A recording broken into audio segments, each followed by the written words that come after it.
This EU referendum that Britain is having on the 23rd of June does have some tremendously ironical overtones. It's like the law of unforeseen consequences.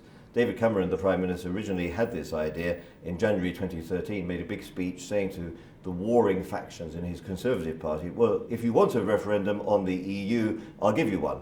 And the whole idea was to diffuse the tensions in these different wings of the party that have been fighting each other over Europe for 30 or 40 years. So he thought that by holding a referendum, or at least promising one, he would get over this issue of the tension in the party. If you scroll forward now, 3.5 years later, the tensions, the infighting, the body language, the arguments, the really vicious insults that have been hurled at each other have got much, much worse. So he's achieved precisely the opposite. He's inflamed the passions within the party rather than calming everybody down. And it's by no means clear whether he can actually stay on as Prime Minister, even if he were to win the referendum on the 23rd of June, which I hope he does. I think it would be the best outcome. Also, this was supposed to be just a domestic little affair, a squalid little struggle in the UK. In fact, it's turned into something which could potentially have a big negative impact in the world as a whole. If you look at what could happen to Europe, there are many countries like Britain who are pretty fed up with the way the European Union is progressing. This has not really been helping the people.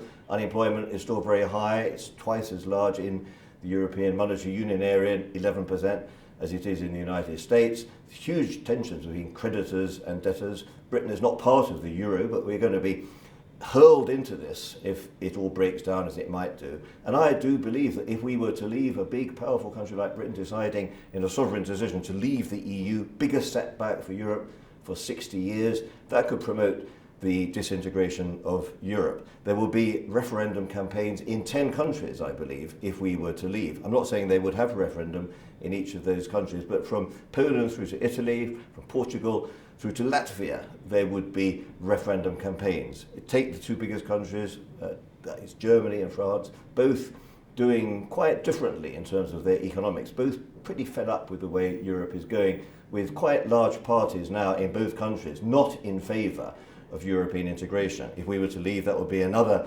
catalyst, I would say, for some rather negative changes, particularly in France. And I don't think Britain should be blamed for something which may happen anyway, a dismantling of the European structures that we've had now for 60 years. If you take the security dimension, unfortunately, there are very big problems with President Putin in the Kremlin and also with ISIS and other terrorist movements in the Middle East. I don't think that we would be doing ourselves any favours in the West were Britain to leave now. Mr. Putin would be quite happy if we were to leave because he quite likes the idea of European divergence, and also various shadowy terrorist factions in the Middle East would also probably be quite exalting. And that's one reason I think why we should stay. If you take also the economy and the situation, not just in this country, in the UK, where I think we're going to face a pretty dire time anyway, got very large imbalances, but also in Europe and the wider world, if we were to leave, the uncertainty could provoke a recession. It certainly wouldn't do any good for our economy given the risks that we face already. Even though the Chancellor of the Exchequer, Mr. Osborne and Mr. Cameron have slightly overdone the Cassandra-like warnings, I do think this is one risk we should try to sidestep by voting to stay in. I don't think that Britain should be a pushover. If we're going to stay in, we have to be voting in favour of more reform in Europe.